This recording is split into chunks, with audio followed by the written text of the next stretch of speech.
Hello నమస్తే, నేను మీ బాసాని మమత. Elite media తెలుగుకి స్వాగతం సుస్వాగతం. సామాజిక రంగంలో అందుకో దండాలు బాబా అంబేద్కర్ అనే పాటతో ప్రసిద్ధి చెందిన మాస్టర్ జీ, అలాగే సినిమా రంగంలో నారాజు గాకురమ అన్నయ్య అనే పాటతో సంచలనం సృష్టించిన మాస్టర్ జీ, మూలవాసుల సిద్ధాంతకర్తగా తత్వవేత్తగా ఎదిగిన మాస్టర్ జీ ఎవరో తెలుసా?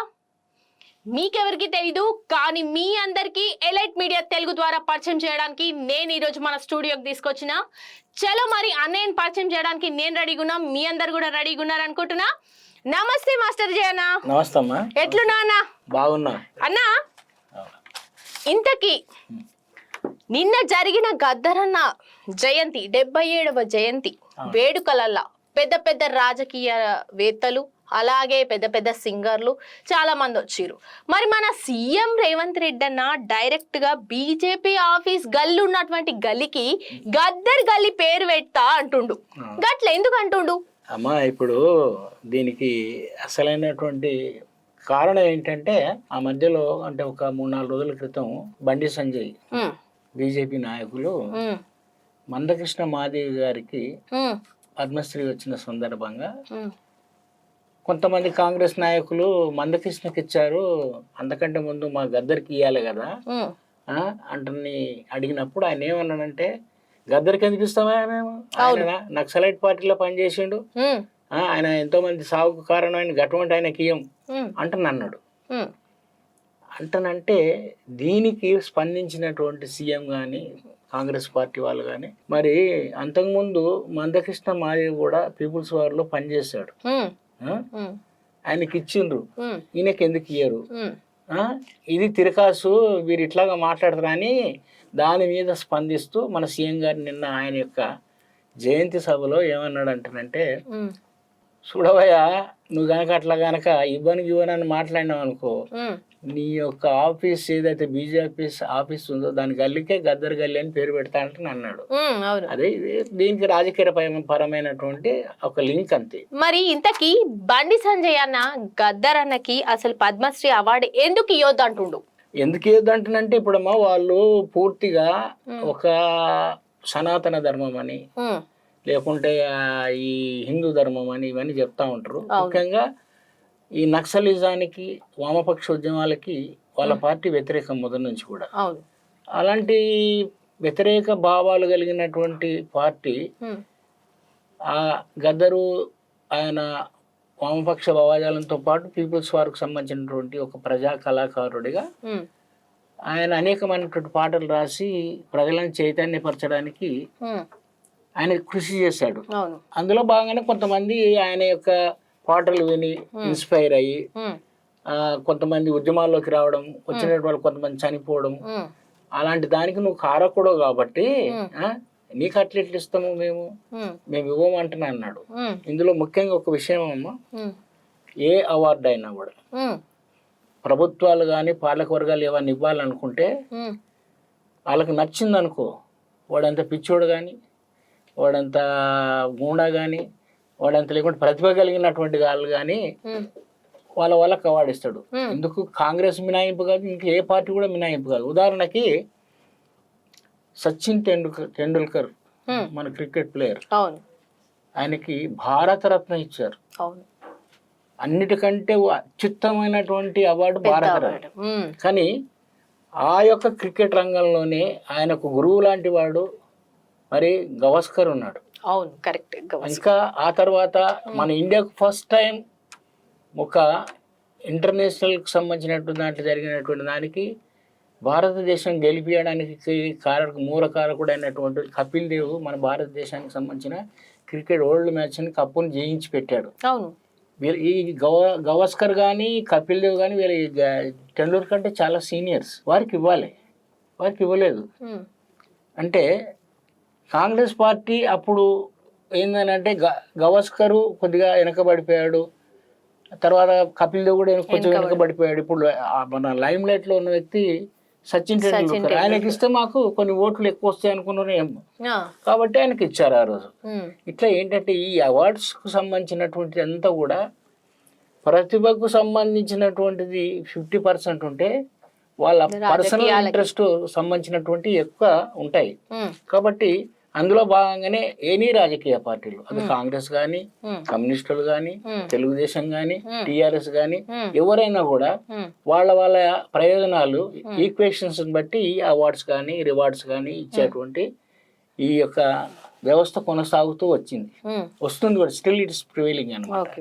కాబట్టి మనం దానికి అందులో భాగంగానే చూడాలి ఈ అంశాన్ని. మీరు ఇంతకు ముందు సనాతన పురాతన అన్నారు కదా, సనాతనం పురాతనం ఏది ముందు ఏది వెనక? సనాతనం అనేది చాలా మంది మాట్లాడుకుంటారు ఇప్పుడు ప్రెసెంట్, పురాతనం అనేది కొత్తది నువ్వే కనిపెట్టినావు గిది, మరి అసలు దాని ముచ్చటేంది? అమ్మ, నేను కనిపెట్టడానికి కూడా ప్రధాన కారణం ఏంటంటే వాళ్ళు చెప్పిందే. ఇప్పుడు సనాతన ధర్మం అంటానంటే వాళ్ళు ఏమంటారంటే ఈ భారతదేశంలో ఏదైతే ఇప్పుడైతే ఉన్నటువంటి సంస్కృతి ఏదైతుందో అది హిందూ ధర్మానికి సంబంధించిన దానికంటే మొదటి నుంచి ఫస్ట్ ఎవరైతే విదేశాల నుండి మన భారతదేశానికి ఒక 3000-2000 సంవత్సరాల క్రితం వచ్చినటువంటి ఆర్యులు, వాళ్ళ తాలూకా వాళ్ళ సంస్కృతిని, అంటే వాళ్ళు ఎక్కువగా ఈ ప్రకృతికి సంబంధించినటువంటి అగ్ని, వాయువుని, వర్షాన్ని, వర్ణుని, ఇలాంటి దేవతలను పూజిస్తూ వాళ్ళు ముఖత అంటే మౌఖికంగా చెప్పుకున్నటువంటి అంశాలు ఏమో, వాటిని వేదాలు అంటాము, పురాణాలు అంటాము, లేకపోతే ఉపనిషత్తులు అంటాం కదా. ఇదే ఈ దేశానికి సంబంధించిన సంస్కృతి. దీన్ని పాటించే వాళ్ళే ఈ దేశముకు సంబంధించిన వాళ్ళు. ఇది పాటించకుండా ఇతర మతాలకు సంబంధించి ఇతర అంశాలకు సంబంధించిన వాళ్ళు ఏమైనా చేస్తే మీరు మా ధర్మాన్ని పాటిస్తలేరు అన్నట్టు లెక్క. కాబట్టి ఈ సనాతన ధర్మాన్ని పాటించిన వాళ్ళే భారతదేశంలో ఉండడానికి అర్హులు అన్నట్టుగా మాట్లాడుతారు. మొత్తం దాని మీనింగ్ ఏంటంటే భారతదేశానికి సంస్కృతము ఇవన్నిటికి సంబంధించినటువంటి మేము చెప్పినటువంటి ఆ ఫలానా అంశాలకు సంబంధించిన సనాతనమైనటువంటి, తర్వాత వచ్చిన ఇస్లాం కానీ క్రిస్టియానిటీ కానీ ఇంకోటి వగైరా వగైరా అన్ని కూడా ఇవి మా ధర్మాలు కావు అన్నట్టుగా. కాబట్టి ఏంటంటే మీరు ఈ దేశంలో సనాతన ధర్మాన్ని పాటించాలని చెప్తా ఉన్నారు. అయితే నేనేమంటున్నానంటే వాళ్ళు చెప్పిన దాంట్లోనే మా పురాతన ధర్మానికి సంబంధించిన మూలాన్ని వాళ్ళు మర్చిపోయో తెలియకుండా చెప్తా ఉన్నారు. ఏమంటారు? జాంబవంతుడు అనేవాడు ఉన్నాడు. జాంబవంతుడు ఇతను రామాయణంలో అప్పుడు రాముల వారికి తన సీతను ఎవరు తీసుకెళ్ళిపోతే వారి యొక్క ఉనికి కనుక్కోవడానికి, అడ్రస్ కనుక్కోవడానికి ఫస్ట్ వెళ్ళి ప్రాధేయపడింది ఎవరినంటే ఈ వానర సైన్యాన్ని అధ్యక్షుడైనటువంటి జాంబవంతుడు. జాంబవంతుడు అనేవాడు మీ రామాయణంలో ఉన్నాడు, ఆ తర్వాత వచ్చినటువంటి మీ మహాభారతంలో ఉన్నాడు. రాముడు పోయాడు, కృష్ణుడు పోయాడు, కానీ జాంబవంతుడు ఎప్పుడో, అంటే మీరే చెప్తున్నారు ఏమంటే జాంబవంతుడు అనేవాడు భూమి పుట్టినప్పుడు పుట్టాడు, ఆ తర్వాతనే అందరూ జనం పుట్టారు అంటే జాంబవంతునికి అందరు పుట్టారు అనేది అర్థం. అట్లా ఏంటంటే ఈ జాంబవంతునికి సంబంధించినటువంటి అంశం మీ యొక్క పురాణంలో, మీ రామాయణంలో, మీ మహాభారతం ఉన్నట్టు మా జాంబవంతుడు ఎవరైతుండ్రో వారి కూతురు అనేటువంటి సంబంధించినటువంటిది. ఇప్పుడు అరుంధతిని వాళ్ళు ప్రతి పెళ్లిలో అన్ని కులాలకు సంబంధించిన హిందూ మతాన్ని పాటించే వాళ్ళు అందరూ కూడా పెళ్ళైన వెంటనే అరుంధతి నక్షత్రాన్ని చూపెడతారు. అంటే నా ఉద్దేశం ఏంటంటే మీరు ఏవైతే చెప్తారో సనాతన ధర్మం అని, మీ సనాతన ధర్మానికి సంబంధించినటువంటి దానికి మూలకర్తలు మా పురాతనవాదులు. మా పురాతనవాది ఎవరైనటువంటి జాంబవంతుడు, ఆయన వారసులైనటువంటి చాలామంది ఈ ఎవరైతే ఉన్నారో దేవీ దేవతలు ఉన్నారో వాళ్ళందరికి సంబంధించినటువంటి హిస్టరీ ఉంది. అట్లాగే మా జాంబవంతుడికి సంబంధించినటువంటి ఈ అంశానికి సంబంధించినటువంటిదే కాకుండా మీ అందరికంటే, మీ ఆర్య దేవతల కంటే, ఎవరు విష్ణువు కంటే కూడా, మీ బ్రహ్మ కంటే కూడా మొట్టమొదటి మా దేవుడు అంటే శివుడు. ఈ శివుడు ఎవరు అంటానంటే ఈ దేశానికి సంబంధించిన మొట్టమొదటి ఆదిదేవుడు అంటారు. ఆయన అందుకే ఆయనని పశుపతి అంటారు, ఆదిదేవుడు అంటారు. అట్లాగా ఆయన ఈ భారతదేశంలో ఉన్నటువంటి ఈ ప్రజలకు రక్షకుడుగా వెలిసి ఆయన మొట్టమొదలైందనంటే ఒక భౌతిక ధర్మాన్ని, భౌతిక వాదాన్ని తన యొక్క ఆచరణ ద్వారా నిరూపించాడు. ఉదాహరణకి శివుడు భౌతికవాది, అంటే ఏదన్నా ఉంటే అది అంశాన్ని అంటే ప్రూవ్ చేస్తూ నిరూపిస్తూ అంశాలు చెప్పినటువంటి వాడు శివుడు. కానీ విష్ణువు ఇతను భౌతికవాది, అతను భావవాది. ఇతను సైంటిస్ట్, ఎవరు శివుడు ఒక సైంటిస్టు, ఒక ఇంజనీరు. కానీ విష్ణు ఏంటిది, ఒక పెద్ద ఆర్టిస్టు. అంటే వాళ్ళు అది ఉందనుకో, అది అట్లా అయిందనుకో, ఇట్లా అయిందనుకో అని చెప్పేవాళ్ళు. భౌతికంగా నిరూపించేటువంటి పరిస్థితి కాదు. అనుకో, దైవం మంత్రాధీనం, మంత్రం బ్రాహ్మణాధీనం, తద్ బ్రాహ్మణో మమ దేవత. దైవం అనేవాడు ఒకడున్నాడు, అతనికి మేమే మధ్యలో సంధానకర్తలు, మా మాటని వింటాడు దేవుడు. కాబట్టి ఏంటంటే ఆ దేవుడికి నచ్చినట్టుగా మీరు ఉండాలంటే మీరు మమ్మల్ని, మేము చెప్పిన మాటల్ని నమ్మాలనేటువంటి ఆ భావవాదం అది. మన శివుడు ఏం చేశాడు, ఈ సమాజంలో ప్రాణికోటికి మూలం ఏంటంటే ఒక మనిషిని మనిషి కనడానికి, ఒక పక్షిని పక్షి కనడానికి, జంతువుని కనడానికి ఒక భౌతికంగా లేకుంటే దానికి సంబంధించినటువంటి రెండు ఒక ఇంగ్రీడియంట్స్ అంటాం మనం, పదార్థాలు కలిస్తేనే ఒక ప్రాణి పుడుతుంది. అంటే ఉదాహరణకి మనిషి పుట్టడానికి ఒక స్త్రీ పురుషులు అవసరం. స్త్రీకి సంబంధించినటువంటిది శుక్లం అంటున్నట్టు పురుషుడికి తెల్లగా ఇలా బొట్టు పెడతాడు శివుడు. ఇలా తెల్లగా పెట్టడంలో ఉదాహరణకి ఆయనకి ఏంటంటే ఆయన ప్రజలకు, తన ప్రజలకు ఆ కాలంలో ఏ చదువు లేని కాలంలో, ఏ ఇదాని లేని కాలంలో మనిషి పుట్టడానికి ఇవే కారణం అని చెప్పి ఆయన పురుషుని యొక్క శుక్లాన్ని, తెల్లదాన్ని ఇలాగా అడ్డంగా పెడతాడు. స్త్రీ యొక్క అండాన్ని బొట్టుగా మధ్యలో పెడతాడు. ఈ రెండు కలిస్తేనే మనిషి పుడతారా అని చెప్పాడు. అదే కాకుండా ఇంకా ఆయన ఏం చేశారంటే అది కూడా అర్థం కాకపోతే ఈ మనుషులు పుట్టడానికి కారణము ఇదిగా అని చెప్పేసి ఒక లింగాన్ని తయారు చేసి పెట్టాడు, లింగాన్ని చూపెట్టాడు. అంటే ఒక అంగాన్ని లింగాన్ని కలిస్తేనే మనిషి పుడతారు. దానికి ఈ జాంబవ పురాణంలోని అద్భుతమైనటువంటి వాళ్ళ కథలో లేలో శివతాలే లెల్లాయిలో లేలో శివతాలే లెల్లాయి అనే పాటలో తోలు కలిసి తోమంగ పుట్టిండు ప్రాణి తెలుసుకో జీవుడని. అంటే అటువంటి ఆ యొక్క మనిషికి సంబంధించినటువంటి, జంతువులకు సంబంధించినటువంటిది, పక్షులకు సంబంధించినటువంటిది, ఈ అండము, ఈ బీజము ఇవన్నీ కూడా అవసరమైతే అని చెప్పడానికి ఆయన ప్రాక్టికల్గా చూపెట్టాడు.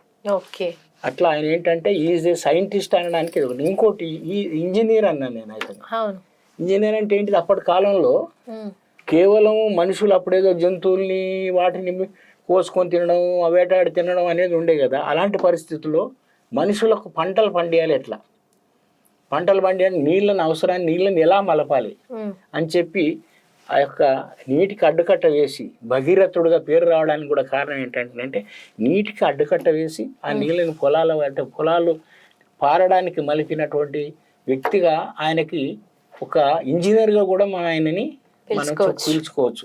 ఇట్లా ఏంటంటే ఈ భౌతికవాదం అనేది మన భారతదేశం మూలవాసులకు సంబంధించినటువంటి వాళ్ళు ఈ దేశానికి సంబంధించిన సంపదను సృష్టించి, సాహిత్యాన్ని సృష్టించి, అట్లాగే ఈ దేశానికి హరప్ప, మొహంజదార నగరాలను నిర్మించినటువంటి వాళ్ళు ఎవరైతుందో ఈ దేశం మూలవాసులది పురాతన ధర్మం.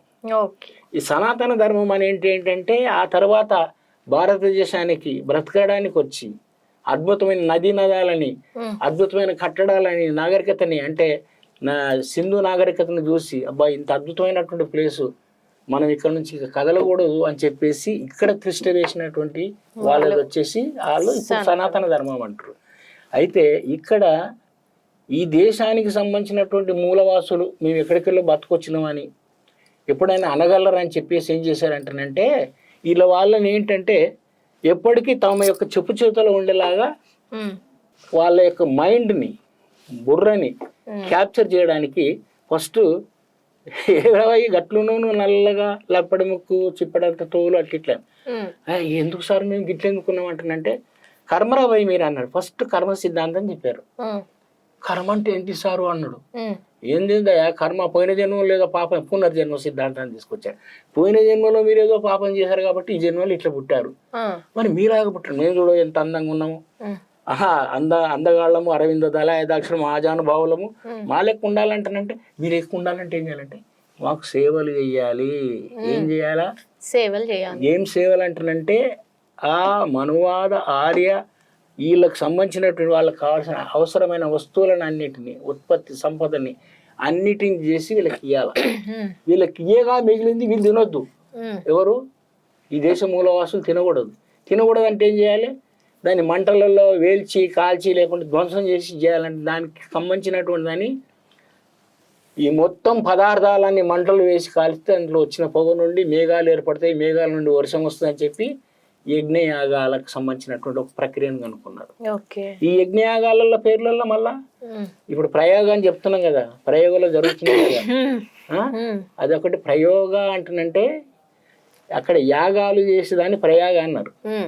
అండ్ అక్కడ యాగాలు చేస్తూ జంతువులను బలిస్తూ బ్రహ్మాండంగా వాటి యొక్క మాంసాన్ని కాల్చి పేల్చి తినేటువంటి దాంట్లో వాళ్ళు బ్రహ్మాండంగా అట్లా ఆ పూర్వకాలం వాళ్ళు మాంసం తినడం కానీ మద్యం తాగడం కానీ చేసినటువంటి యొక్క చరిత్ర వాళ్ళదని వాళ్ళ యొక్క వేద పురాణాలని చెప్తున్నాయి. అయితే నా ఉద్దేశం ఏంటంటే ఇక్కడ వాళ్ళు చేసింది వీళ్ళకి ఎక్కడన్నా ఆ రుచి తగిలిందనుకో రేపు మాకు దక్కకుండా పోతుందని చెప్పి అది వాళ్ళ చేతిలోకి పోకుండా ఎన్నెన్ని కావాల ప్లాన్లన్నీ కూడా అన్ని వేశారనమాట.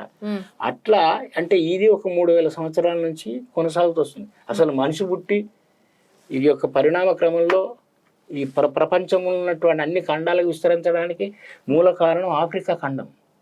ఆఫ్రికా ఖండంలో అప్పుడున్నటువంటి వాతావరణం, అప్పుడున్నటువంటి దానికి సంబంధించినటువంటి ఈ అంశాలన్నీ మనిషి అంటే మానవ ఉత్పత్తికి అనుకూలమైనటువంటి ప్రదేశం ఆఫ్రికా ఖండం ఉండే. అక్కడ ఇప్పుడు కూడా human cradle of human being అనే ఒక ప్రాంతం ఉంది ఇప్పటికీ. మనిషి మొట్టమొదటి ఎక్కడ పుట్టాడు, ఎలా పెరిగాడు. అప్పుడు మనుషులు పుట్టినప్పుడు ఆ ఆఫ్రికా ఖండంలో పుడితే అక్కడ వేడి దిక్కెళ్ళి నల్లగా ఉన్నారు. వాస్తవంగా అది స్ప్రెడ్ అయినా కొద్ది పైకి వెళ్తూ ఉంటుంటే చల్లటి వాతావరణంలో చక్కగా కలర్ఫుల్గా మంచిగా తయారయ్యారు. అట్లనే ఇంకా కిందికి వెళ్తూ ఉంటుంటే కొంచెం సెమీ కలర్లుగా ఉన్నారు. అట్లాగా ఆఫ్రికాలో కానీ, ఆస్ట్రేలియాలో కానీ, యూరోప్లో కానీ, అమెరికాలో కానీ ఆయా ప్రాంతాల వాతావరణానికి తగ్గట్టుగా మనుషులు అందులో భాగంగానే ఏర్పడ్డటువంటి జాతులు. జాతులు అంటే ఇప్పుడు మనకి అమెరికాలో రెడ్ ఇండియన్స్ అని ఉన్నారు. వాళ్ళు ఇప్పుడు ఆ దేశానికి మూలవాసులు. అసలు ఈ యూరోపియన్స్ పోకముందే ఆ దేశంలో పుట్టి అక్కడ పెరిగినటువంటి వాళ్ళు ఇప్పుడు వాళ్ళకి అస్తిత్వం లేకుంటుంది. వాళ్ళు అసలు ఆ దేశానికి సంబంధించినటువంటి రాజులు కావాలి, ఆ దేశాన్ని పరిపాలించే వాళ్ళు కావాలా, కానీ లేరు. అక్కడ ఏంటంటే వాళ్ళకి చాలా మటుకు ఈ యొక్క యూరోపియన్కి వెళ్ళినటువంటి కొలంబస్ వాడి వారసులందరూ వాళ్ళని అందరినీ కూడా అణిచివేయడము, చంపేయడము చేశారు. ఇప్పుడు యూరోపియన్స్దే అక్కడ రాజ్యం. మెల్లమెల్లగా ఇప్పుడు మన ఇండియన్స్ ఇక్కడ పాకిస్తాను, ఇండియా, చైనా వాళ్ళు వెళ్తున్నారు. కానీ అది కూడా ఇప్పుడు కట్టడి చేయడానికి మన ఇప్పుడు అమెరికా కొత్తగా ఎంపికైనటువంటి మన ట్రంప్ ఆయన ఏమన్నాడంటే మేము ఇప్పుడు బయట దేశంకి వెళ్ళి వచ్చిన చాలా ఎక్కువ అయిపోతున్నారు, నాకు రేపటి ప్రమాదం మీ వల్ల మిమ్మల్ని రెస్ట్రిక్ట్ చేస్తానే ఆ యొక్క చట్టాలు తీసుకొస్తాను. ఇందులో భాగంగా ఏంటంటే భారతదేశంలోనేమో ద్రావిడియన్స్ నాగజాతి, అట్లాగే ఆస్ట్రేలియాలో ఎబోరిజన్స్ ఉన్నారు, జపాన్లో బురాకున్స్ ఉన్నారు, అట్లాగే అమెరికాలో రెడ్ ఇండియన్స్ ఉన్నారు, అట్లాగే అదే ఆఫ్రికా ఖండంలో నీగ్రాయిడ్స్ ఉన్నారు. ఆ దేశాల మూలవాసులు వాళ్ళే. కానీ ఎక్కడికెళ్ళో వచ్చినప్పుడు అసలు సూర్యుడు పుట్టినటువంటి అంత ఎప్పుడు సూర్యుడు కనబడేటువంటి ప్రాంతాలను చేసిన వాళ్ళు బ్రిటిష్ వాళ్ళు అంటారు. బ్రిటిష్ వాళ్ళ రాజ్యం అప్పుడు ఏంటంటే అన్ని ప్రాంతాలకు, అన్ని ఖండాలకు విస్తరించి ఉండేది. అందుకే ఆ బ్రిటిషర్స్ వెళ్ళింది యూరోప్కి వెళ్ళి అక్కడికి వెళ్ళినటువంటి వాళ్ళు తెల్లవాళ్ళే, అట్లాగే ఆస్ట్రేలియాకి వెళ్ళినటువంటి వాళ్ళు తెల్లవాళ్ళే, అట్లాగే ఆఫ్రికాకి వెళ్ళినటువంటి వాళ్ళు తెల్లవాళ్ళే. వీళ్ళు వెళ్ళి ఆయా రాజ్యాలను అప్పుడు ఆక్యుపై చేసుకొని వారి కల్చర్ని అక్కడ ఇన్కల్కేట్ చేశారనమాట. అంటే అందులో బాగా ఇది చేశారు. అట్లా ఈ దేశానికి మాత్రం, మన భారతదేశానికి పూర్వం ఉన్నటువంటి వాళ్ళు జాంబవంతుడు, ఆ తర్వాత శివుడు, ఉమ్, ఆ తర్వాత ఇట్లాగా ఈ దేశానికి సంబంధించినటువంటి నాగజాతి ద్రావిడ జాతులు మూలవాసులు. ఉమ్, బయట దేశంకి వెళ్ళి వచ్చినటువంటి దాంట్లో విష్ణువు, బ్రహ్మ ఉమ్, ఇలాంటి వాళ్ళందరూ కూడా, అంటే ఇక్కడ మళ్ళీ ఇంకోటి ఏం గొడవ, ఉమ్, ఈ శివుడు 3 నామాలు ఇట్లా పెట్టుకున్నాడు. ఉమ్, ఆ? అరే ఈయన ఇట్లా పెట్టుకుంటే ఈయనకి ఇది ఒక ఐడెంటిఫికేషన్. ఉమ్, మరి మనం ఆయనకు వ్యతిరేకంగా పెట్టాలంటే వాళ్ళు పొడుగు నామాలు పెట్టడం మొదలు పెట్టారు. ఉమ్, ఒకతను ఒక్కటే నామం పెట్టాడు, ఉమ్, ఇంకోతను ఆయన ఎందుకు నాకు 2, ఆయనకు ఒకటి ఎందుకు నేను 2 పెట్టుకుని నా ప్రత్యేకత, ఆయన 2 నామాలు పెట్టారు యు ఆకారంలో. ఉమ్, ఆయన యు ఆకారంలో పెట్టుకుంటే మధ్యలో నేను ఇంకోటి పెడితే 3 నామాలు. ఉమ్. ఇట్లాగా ఈ యొక్క సనాతన ధర్మం. సనాతన ధర్మానికి సంబంధించినటువంటి వాళ్ళు ముఖ్యంగా ఏంటంటే ఉమ్, ఈ సెంటిమెంట్కు సంబంధించిన అంశాలతోటి ఉమ్, మనుషులు తమ గ్రిప్లో పెట్టుకునేటువంటి కార్యక్రమాలు ఇప్పటికీ చేస్తున్నారు, సాగుతూ వస్తున్నాయి. సాగుతూ. ఇది ఇప్పుడు మరి ఇంతకీ మీరు పురాతన ధర్మం ఎందుకు కనుక్కోవాల్సి వచ్చింది? కనుకోవాల్సింది నేనేం కనుక్కోవడం కాదు, చెప్తున్నాను, అప్పుడు ఉన్నదని చెప్తున్నాను. ఉమ్, మాది పురాతన ధర్మం, మీ సనాతన మీ ధర్మం. సనాతన ధర్మం. మీ సనాతన ధర్మం ఇట్లుంటది, మా పురాతన ధర్మం ఇట్లుంటది. ఉమ్, మా పురాతన ధర్మం భౌతికవాది, మాది భౌతిక ధర్మం. ఉమ్, మీ సనాతన ధర్మం ఎంత భావవాదం. ఉమ్, మా పురాతన ధర్మంలో ఇవి ఇట్లాగా అడ్డబొట్టు ఉంటది, మధ్యలో ఎర్రబొట్టు ఉంటది. ఉమ్, ఆ మా వాళ్ళంతా కూడా, మా శివుడు ఉదాహరణకి అన్ని ఆయన ఒక పులి చర్మాన్ని కట్టుకుంటాడు, పాములను మెడకేసుకుంటాడు, బ్రహ్మాండంగా డ్యాన్సులు చేస్తాడంటే అది ఎంత పురాతనం. ఉమ్, ఆ? కానీ వీళ్ళేం చెప్తారు, విష్ణువుకు సంబంధించినటువంటి నాభి నుండి పుట్టారు, అది కూడా తెల్ల అంటారు, శ్వేత కలవ నుంచి పుట్టారు అంటే వాళ్ళు తెల్లగా ఉంటారు కాబట్టి శ్వేత కలర్ను కూడా తెల్లగా చేసి, ఇట్లాగా ఈ కలర్ డిఫరెన్సెస్ కూడా, నల్లగా ఉంటే కూడా ఉమ్, నలుపు 4 విషాల తక్కువ, నల్లగా ఉండడం వల్ల మీరు ఉమ్, కొంచెం నీచమైనటువంటిది, ఉమ్, తెలుపు మేము చాలా అందగాళ్ళం, మంచి వాళ్ళము, మేము మాది రేస్ అంటే మా యొక్క జాతి గొప్ప జాతి అని చెప్పేటువంటి దాంట్లో మనుషుల యొక్క బుర్రని విలువల మార్పిడి సిద్ధాంతంతో అట్లాగా ఇన్ని దినాలు పాలించుకుంటూ వస్తూ ఉన్నారు. బా, సనాతన ధర్మం పురాతన ధర్మం గురించి అయితే చాలా బాగా ఎక్స్ప్లెయిన్ చేశారు. ఇంతకీ అసలు మాస్టర్ జీ ఎవరు? ఈ సాంస్కృతిక రంగంలో ఆయన ప్రస్థానం ఎక్కడ స్టార్ట్ అయింది? సాంస్కృతిక రంగం అంటేనేంటమ్మా, ఏదైనా కూడా ఎవరికైనా కూడా ఉమ్, తన జీవితంలో జరిగే అనుభవాలు, ఉమ్, వాడికి సంబంధించినటువంటి కష్ట నష్టాలు, ఉమ్, లేకుంటే మంచి చెడులు ఉమ్, అన్నీ కూడా ప్రభావితమైనటువంటి అంశాలు ఉంటాయి. అవును. నా జీవితంలో నన్ను ప్రభావితం చేసినటువంటి అంశాలు ఏంటంటే అన్టచబిలిటీ. ఏంటిది? అన్టచబుల్ అంటే అంటరానితనం. అంటరానితనం. ఈ దేశంలో ఉమ్, కొన్ని వేల మందిని, కొన్ని లక్షల మందిని మన మనుషులు ముట్టుకోకూడదు వాళ్ళని. అది ఎప్పటివరకు? 1818 వరకు. పాతకాలంలో కదా మనుషుల్ని ముట్టుకోవద్దు అనేది. ఇప్పుడు కూడా ఉందమ్మా. ఇప్పుడు కూడా ఉందా? మాకు తెలియదు ఈ విషయం. మరి ఇప్పుడు మొన్ననే యాదగిరిగుట్ట దగ్గర ఒక ఊర్లో గౌన్లోళ్ళు ఉమ్, ఒక చిన్న తగాదా వస్తే మొత్తం వాళ్ళని బహిష్కరించి గుళ్ళో కూడా రాకుండా ఇది చేసినటువంటి పరిస్థితి. మేము వెళ్ళాము అక్కడికి.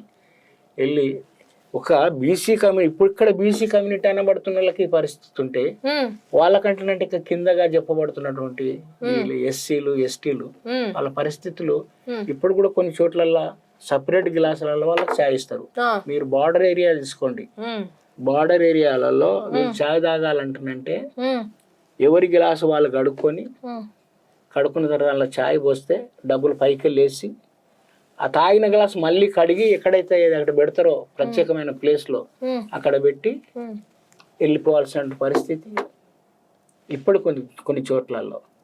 అయితే అందుకోసానికి ఇప్పుడు మీకు డిస్పోజల్ గ్లాసెస్ వచ్చినాయి, అవును. గొడవ లేదు, తాగాలి పడేయచ్చు, ఎక్కడికి లేదు, ఏం లేదు. అవును. అంటే ఏదైనా కూడా ఇన్వెన్షన్ ఎట్లయితుంది, ఒకటి ఏదైనా కొత్తది పుడుతుంది అంటేనంటే ఉమ్, దాని వెనుక చాలా చాలా కారణాలు ఉంటాయి. ఉమ్, డిస్పోజల్ గ్లాస్ వచ్చినాయి, అన్ని డిస్పోజలే. అవును. తినడం కూడా ప్లేట్స్, గ్లాసులు, రకరకాల అన్ని కూడా డిస్పోజలే. అవును. సో ఇట్లా ఏంటంటేనంటే ఈ భారతదేశానికి సంబంధించినటువంటి మనం చరిత్రను అధ్యయనం చేసినట్టయితే, ఉమ్, కనుక్కున్నట్టయితే అనేక విషయాలు ఉమ్, మనము పురాతన ధర్మానికి సంబంధించిన అంశాలే. ఉమ్, ఇప్పుడు హరప్పా నగరం ఏదైతే ఉందో అక్కడ మొట్టమొదలు కనుక్కున్నది నంది, గోవు అంటారు కదా, దానికంటే ముందు అందులో ఉన్నది యాక్ అంటారు మీరు ఇంగ్లీష్లో, జడల బర్రె. జడల బర్రె, రైట్. జడల బర్రె, జడల గేదె, అది దాని సింబల్ ఉంది. ఉమ్, దానికి పశుపతి నాయకుడు అంటే మన శివుడే దానికి అధిపతి అన్నట్టుగా ఉంది అందులో.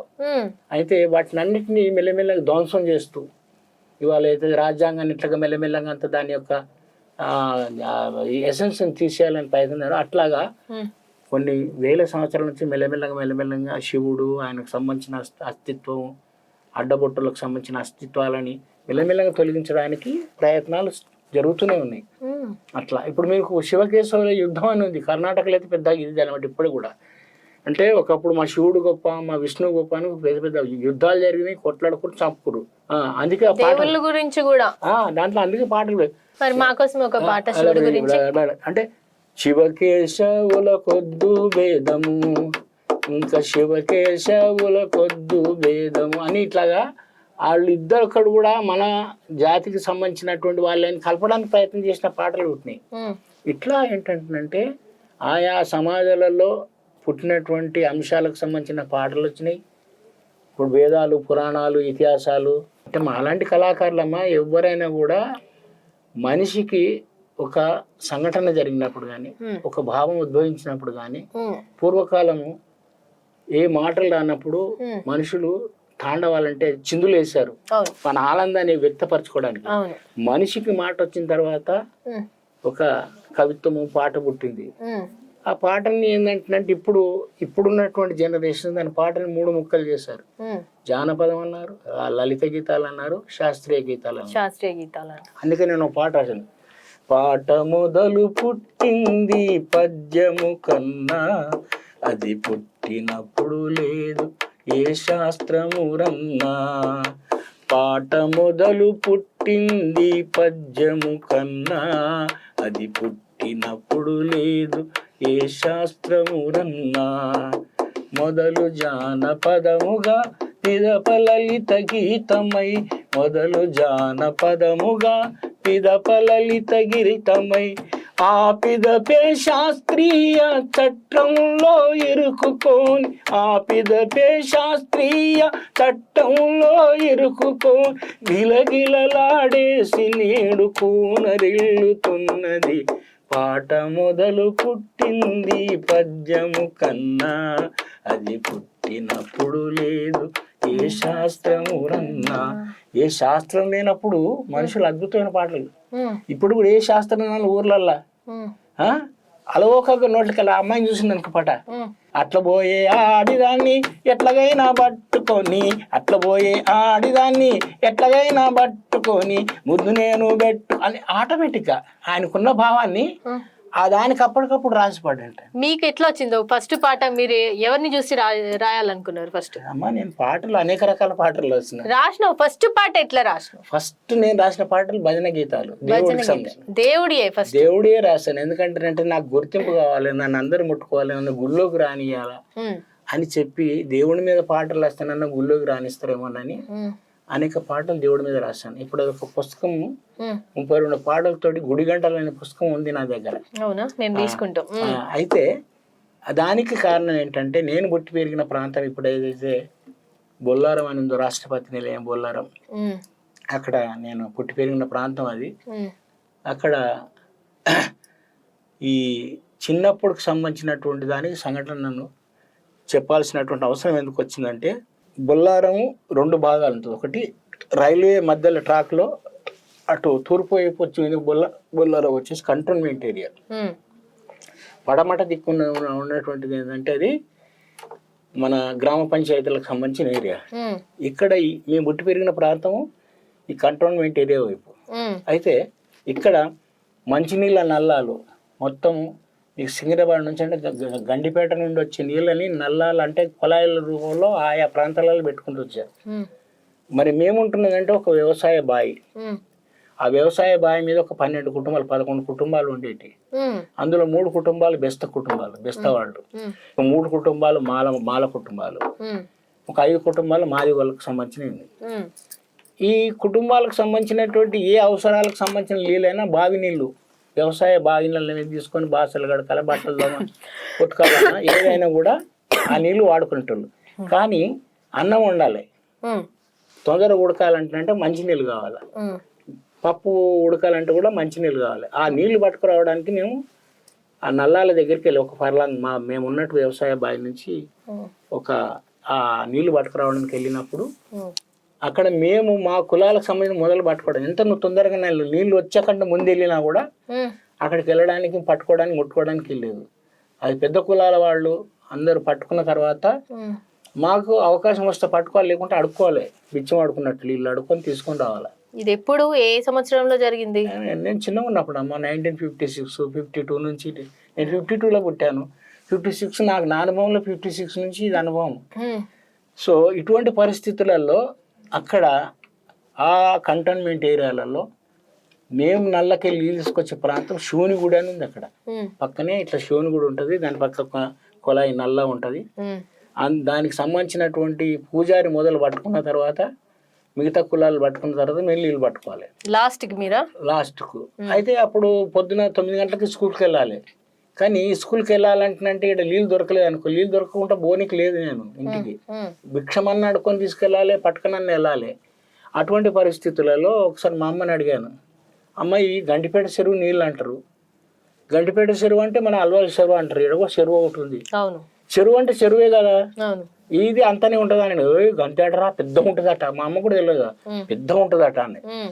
ఎంత పెద్దగా ఉన్నా కూడా మేము ఇక్కడ చేసే పనులు అక్కడ జరుగుతూ ఉంటాయి అనేసి నేను చిన్నగా ఉన్నప్పుడు నా మనసులో ఉద్భవించినటువంటి అంశం ఏంటంటే, నది పుట్టిన కాడ నావాడు, నది పుట్టిన కాడ నావాడు, దొడ్డికెళ్ళి ముడ్డిగడిగిన నీళ్ళు, పంపులోకి వస్తే పవిత్రం ఎట్లా ఎరా పంతులుడు అని ఒక కవిత్వం మనసులో రాసుకున్నాను. అంటే అంత యొక్క మనిషిని కదిలించినటువంటి సంఘటనలు జరిగి అలాంటి కవిత్వం పుడుతుంది. పాట పుట్టాలన్నా, మాట పుట్టాలన్నా, ఒక వ్యాసం రాయాలన్నా, ఒక చిత్రలేఖనం కావాలన్నా మనిషికి ఒక ప్రభావితం కలిగేసే అంశం. అట్లా నాకు నా కులాన్ని, నాకు నా జీవితాన్ని ప్రభావితం చేసినటువంటి అంశం కులం. సో ఈ దాన్ని నేను అధిగమించాలంటే నేను అప్పుడు చిన్నప్పుడు దేవుని మీద పాటలు రాసేవాడిని. అందులో బాగా పేరు తెచ్చినటువంటి పాటలు అంటున్నట్టు నా పాటలు కూడా వేరే వాళ్ళు పాడుకునే స్థాయికి వెళ్ళినటువంటి పాట అప్పుడు ఒకటి దోస్త్ అనే సినిమా వచ్చింది 62లో. అంటే ఒక కుంటే అయిన గుడ్డ అయిన దోస్తులు ఉంటారు, అందులో 5 పాటలు ఉంటాయి. అద్భుతమైనటువంటి మంచి top most song. Laxmikant Pyarelal కొత్తగా అప్పుడే మంచి సంగీత దర్శకుడు. అందులో అనేక పాటలు ఉంటాయి. దాంట్లో కోయి జబురా నా పాయే मेरे संग आए के पग पग दीप जलाए, मेरी दोस्ती मेरा प्यार, मेरी दोस्ती मेरा प्यार. ఈ పాట మీద పాట రాయాలంటే ఏం పాట రాయాలనుకుంటే అప్పుడు మనకు మా చిన్నతనంలో మాకు పెద్ద గొప్ప దేవుడు అంటే యాదగిరిగుట్ట నరసింహస్వామి, ఆయన మీద రాయాలని చెప్పేసి రావా నరసింహ లక్ష్మీ మనోహర, రావా నరసింహ లక్ష్మీ మనోహర, భక్తులను బ్రోచెవు వీరా, కావగరావా దేవా,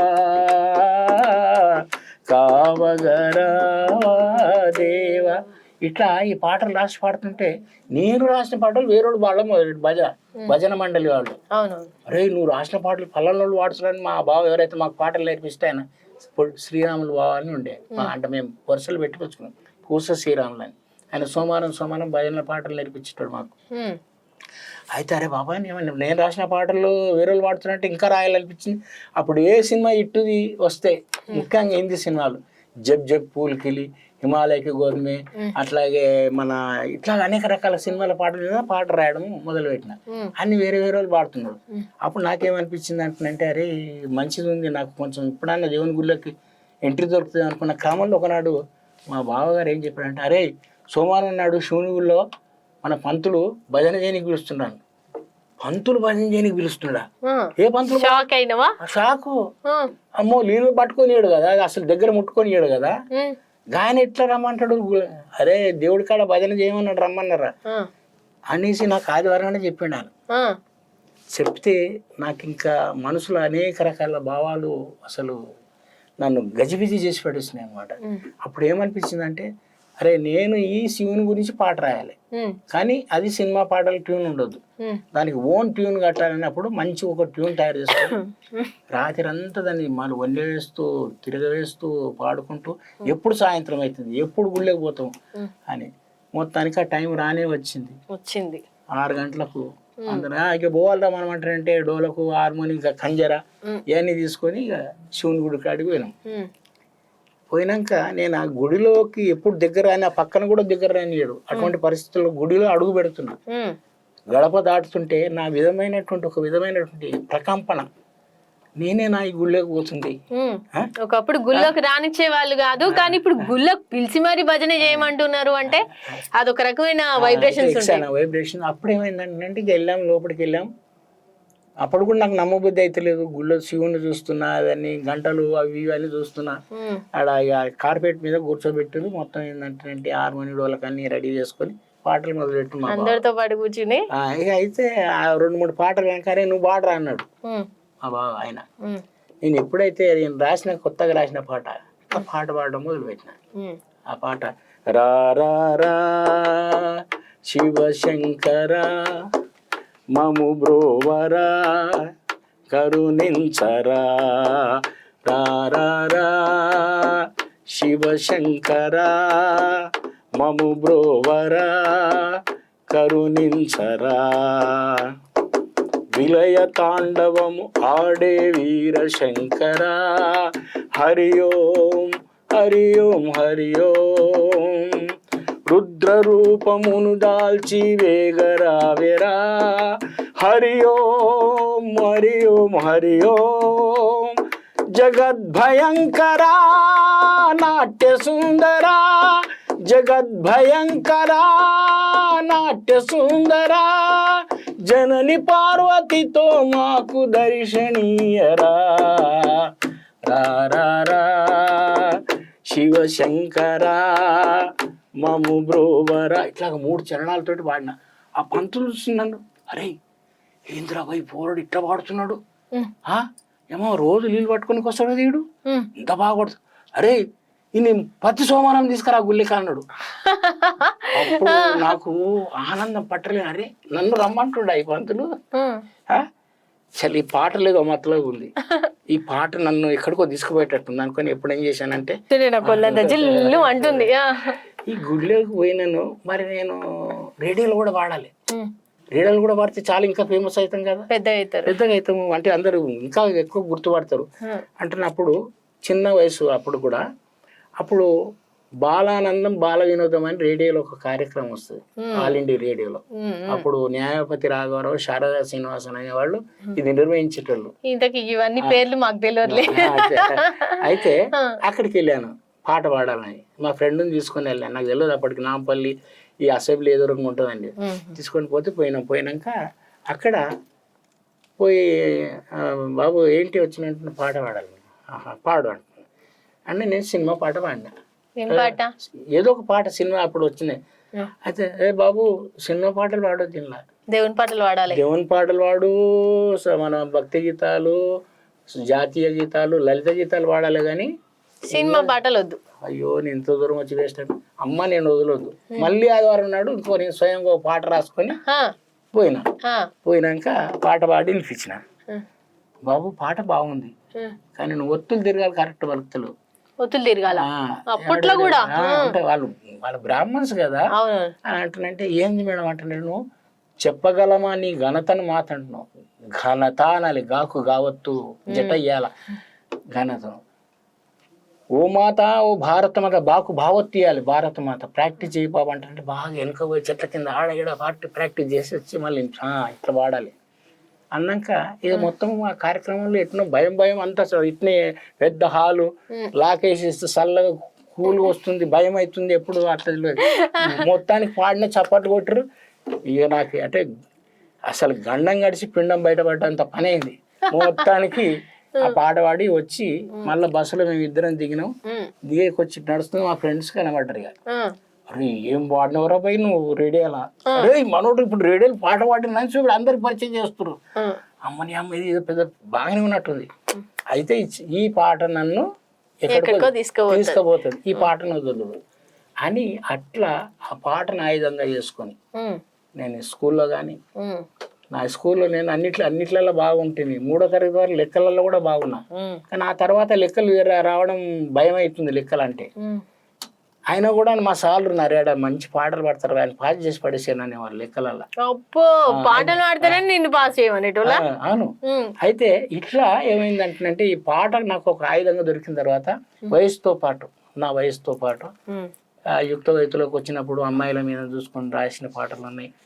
ఆ తర్వాత ఇట్లాగే రకరకాల ఆయా వయసులలో రాసిన పాటలు ఉన్నాయి. అయితే ఎప్పుడైతే నేను ఉపాధి కొరకు మా ఇంట్లో చాలా పేద ఫ్యామిలీ, పేద కుటుంబం అన్నప్పుడు మాకు వచ్చి చుట్టాలు పోయే చుట్టాలు, మా నాయనకి 2 భార్యలు, మా అమ్మ, ఇంకొక ఆమె, ఒక 5-6 మంది పిల్లలు, వచ్చి చుట్టాలు పోయే చుట్టాలకి ఎక్కువ ఖర్చులని మాకు బర్రెలు కూడా మా నాయన కొనుక్కొని మేము అది చేసేవాడు. ఈ పరిస్థితులలో మాకు ఎప్పుడైతే ఈ కుటుంబంకి సంబంధించినటువంటి దాంట్లో ఆర్థిక పరిస్థితి మంచిగా కావాలంటానంటే నేను ఉద్యోగం చేయాలి. అప్పటికి 11th చదువుతున్నటువంటి క్రమంలో మొట్టమొదటి ప్రత్యేక తెలంగాణ స్ట్రైక్లు ఉద్యమాలు వచ్చినాయి. అప్పుడు ఆ చదువులు ఆగిపోయినాయి. ఇంకా చదువులు 3-4 ఏళ్ళ వరకు చదువులే లేవు మాకు. అసలు ఇంతకీ మాస్టర్ జీ ఏమేం చేసిండు, ఎంత చదువుకుండు? మాస్టర్ జీ ఇప్పటికైతే MA LLB చదువుకున్నానమ్మా. MA LLB ఇన్నర్ అనుల్లా. అయితే అదేంటంటే కాలక్రమంలో చదువుతూ వచ్చాను. ఈ పరిస్థితులలో నేను ఉద్యోగాలు చేయాలనుకున్నప్పుడు ఎంప్లాయ్మెంట్ ఆఫీస్లో కొత్తగా కార్డు తీసుకొని నాకు మొట్టమొదటి ఉద్యోగం వచ్చింది. 76లో ఉద్యోగం వచ్చినప్పుడు ఫుడ్ కార్పొరేషన్ ఆఫ్ ఇండియా, అదే భారత ఆహార సంస్థ అని ఇప్పుడు మీకు ఇక్కడ ఎర్రగడ్డలో ఉంది. ఇప్పుడు అలాంటి దాంట్లో నాకు మొట్టమొదటి ఉద్యోగం వచ్చినప్పుడు నన్ను ట్రాన్స్ఫర్ ఫస్ట్ పోస్టింగ్ ఇప్పుడు తాండూర్ అని ఉంది, వికారాబాద్ తాండూర్, అక్కడ నాకు పోస్టింగ్ వచ్చింది. అక్కడ జాబ్ చేస్తున్నప్పుడు ప్రత్యేక ఇందిరాగాంధీది మన ఎమర్జెన్సీ పోయి కొత్తగా జనతా ప్రభుత్వం వచ్చినప్పుడు ఈ క్రమంలోనే ఇప్పుడున్నటువంటి బీహార్ రాష్ట్రంలో బెల్చి అనే ప్రాంతంలో ఒక 12 మంది దళితులని సజీవంగా మంటలు వేసి కాల్చేశారు. అట్లనే థియోల్ అనే ప్రాంతంలో ఒక 3గురిని, ఇంకొక అదే బీహార్లో ఠాకూర్స్ ఒక 4 యొక్క దళితులే కళ్ళు పీకేశారు జైల్లో. అప్పుడు నాకేమనిపించిందంటే ఇది కీర్వేన్మాని తమిళనాడులో జరిగింది, కంచికచెర్ల మన కృష్ణా జిల్లా విజయవాడకు దగ్గర జరిగింది. నేను ఇక్కడనే ఉంటుంది అంటా చెవులు అనుకున్నా, కానీ అంత మొత్తం భారతదేశం అంత ఉన్నట్టుంది. సట్టి మన పాటలు గీటలు, ఈ పాటలు పాడొద్దు. ఇక నేను నా జాతి విముక్తి కోసం పాటలు పాడాలి, జాతి విముక్తి కోసం పాటలు పాడాలని ఐడియా వచ్చినప్పుడు మొట్టమొదటి రాసినటువంటి దళిత గీతం, రండి రండి రండి రండి కదలి రండి, రండి రండి రండి రండి కదలి రండి, ఓ దళిత సోదరులారా, ఇలా పీడిత దీనులారా, మీరుప్పెనలాగా ముంచుకు రండి, భూకంపంలా చెలరేగండి, రండి రండి రండి రండి కదలి రండి, అగ్రజాతి ఆగడాలు ఆగాలంటే ప్రతి దళితుడు కాగడయై రావాలోయి, అంటరాని తనము మంట కలవాలంటే ప్రతి నిమ్నుడు బాకులాగా నిలవాలోయి, కులమును పాటించు వాళ్లను కత్తులకు విందు చేయగా, మీరుప్పెనలాగా ముంచుకురండి, భూకంపంలా చెలరేగండి. ఇట్లా 3 చరణాలతో రాసిన పాట, బ్రహ్మాండంగా వచ్చింది పాట. పాడాలి, ఏడవాడాలి, ఆడవాడాలి, ఏడవాడాలి తెలియదు, పాడాలి. ఈ పాటను నాకు వచ్చిన ఈ యొక్క అద్భుతమైన ఆలోచన ప్రజలకు చెప్పాలి అని తపన పడుతున్నటువంటి సమయంలోనే ఈ తాండూరు రైల్వే స్టేషన్కి ఎదురుగా ఒక బోనమ్మ గుడి అని ఉంది. అంటే జాతర జరుగుతుంది. ఆ జాతరలో పాటలు పాడుతున్నారు, భజన పాటలు పాడుతున్నారు. నేను వెళ్ళకపోయాను, సార్ అన్న ఒక పాట పాడతాను. పాడతామే అన్నారు. పాడతామంటే వాళ్ళు ఏమనుకుంటున్నారు, భజన పాట పాడుతున్నారు. నేను వెళ్ళని అవకాశం కానీ ఈ పాట మొదలు పెట్టిన, రే ఏంద్రే బాయ్ గీ పాట పాడుతున్నావు, చల్ బంద్ చేయి, గీ పాట పాడతారు ఎవరన్నా ఇక్కడ అంటున్నాను. అన్న ప్లీజ్ చల్ అంటున్నాను. వెళ్ళగొట్టారు. వెళ్ళగొట్టినాక ఎట్లా చేయాలి, ఈ పాట పాడాలి అని అనుకుంటున్న క్రమంలో మళ్ళీ నాకు హైదరాబాద్ ట్రాన్స్ఫర్ కావడం అయిన తర్వాత కొన్ని దినాలకు మా ఇంటి పక్కనే, అంటే మా బొల్లారం పక్కనే దేవరయాంజాల అని ఉంది. ఇప్పుడు ఈ దేవరయాంజాల అనేది ఇప్పుడు ఈ శామీర్పేట పోయేటప్పుడు లెఫ్ట్ సైడ్కి ఉంటుంది, తుమ్ముకుంట దగ్గర. అక్కడ ఒక దళిత కుర్రాన్ని రెడ్డిలు చంపేశారు ఒక అమ్మాయి విషయంలో. దాని మీద మీటింగ్ పెట్టడానికని బొజ్జా తారకం, జిఎం మంజయ్య, సురమౌలి, ఇంకా కేశవరావు జాదవ్ లాంటి మహానుభావులు వచ్చారు. దాన్ని ఇట్లా చంపేశారు. అప్పుడు అది మా ఇంటి పక్కనే కదా, ఎట్లయినా పోయి నేను ఆ పాట పాడాలి. ఆడికి పోయినాక పాట పాడతా అంటే పాడమన్నారు. ఏ పాట పాడినారు, రే భలే పాడరు భయ్, ఇంకోటి పాడను, ఇంకోటి పాడితే ఇంకో 2 పాట ఇట్లా పాడినా. ఏ బాబు బాగా పాడుతున్నావు, నువ్వు ఏడి పిలుస్తాడికి వస్తావు అన్నా. సార్ నేను వస్తా సార్, నాకు అదే కావాలి అనేసాను. అన్నాక అప్పుడు కొత్తగా మహబూబ్ కాలేజీలో ఒక మీటింగ్ సికింద్రాబాద్, ఆడికెళ్ళి ఆయన కొత్తగా అడ్డగుట్టని ఇప్పుడు సికింద్రాబాద్ రైల్వే స్టేషన్ కొత్తగా అన్ని గుడిసెలు వేస్తా ఉండు జిఎంఎన్జే అక్కడ. ఇట్లా మెల్లమెల్లంగా ఈ కార్యక్రమాలలో భాగంగా ఆ జిఎంఎన్జే అక్కడ ఉన్న పిల్లల కోసం ఒకటి అంబేద్కర్ విద్యానికేతన్ అని చిన్నగా గుడిసెలు వేసి ఒక స్కూల్ ప్రారంభించింది. దాంట్లో ఆట మాట పాట నేర్పించడానికి నన్ను పిలిచారు. పిలిచినప్పుడు అప్పుడు అంబేద్కర్ ఫస్ట్ వర్ధంతి డిసెంబర్ 6న వచ్చింది. వచ్చినాక ఆడ ఒక పాట పాడమన్నారు. మీదొక పాట చాలా హైలైట్ అయింది, అంబేద్కర్ సాంగ్. అయితే అది దానికంటే మొదలు నేను రాసిన లలిత గీతం, లలితంగా లాలిత్యంగా ఉంటది అది. అదేంటంటే అందుకో జోహార్లు అంబేద్కర్ అందుకో జోహార్లు, అఖిల భారత దళిత జాతులందించు, అఖిల భారత భరత జాతులందించు అభిమాన పూర్వక జోహార్లు, ప్రేమతో అందుకో జోహార్లు అంబేద్కర్. ఈ పాట పాడినా, పాట బాగుంది కానీ సూపర్గా ఉంది, స్లోగా ఉంది. మళ్ళీ ఆ నెక్స్ట్ ఇయర్ ఆయన జయంతి వచ్చింది 14th April. అప్పుడు కూడా పాట పాడాను. అమ్మ ఇది నేను పాడిన పాట భలే ఎక్కలేదు, ఏం చేయాలంటానంటే జర థీమ్ మార్క్ టైప్లో ఉండాలి పాటని. అప్పుడు రాసిన పాటని. అందుకో దండాలు బాబా అంబేద్కర్, అంబరాన ఉన్నట్టి సుక్కలు గురువంగో, ముందుగా నిన్ను దలచి పాటలు పాడేము, చీకటి మా బతుకుల్లో సూర్యుడు పొడవంగో. అందుకో దండాలు బాబా అంబేద్కర్, నీ తల్లి భీమబాయి, నీ తండ్రి రామ్జీ, నీ ఊరు అంబవాడ, నీ జిల్లా రత్నగిరి. ఏప్రిల్ 14 పుట్టిన రోజంట, అరే దళిత జాతి పీడితులకు పండుగ రోజంటూ, అందుకో దండాలు బాబా అంబేద్కర్, అంటరాని వాడంటూ అగ్రజాతి మూర్ఖులంతా అడుగడుగున నిన్ను బడిలో అవమానం చేసినప్పుడు రే అంటరాని తనమును పాటించిన వాళ్లకు తగిన శాస్తి చేస్తానని శపథము చేశావు, అందుకో దండాలు బాబా అంబేద్కర్. ఇలా 5 చరణాలలో మొత్తం అంబేద్కర్ లైఫ్ హిస్టరీ చెప్పిన.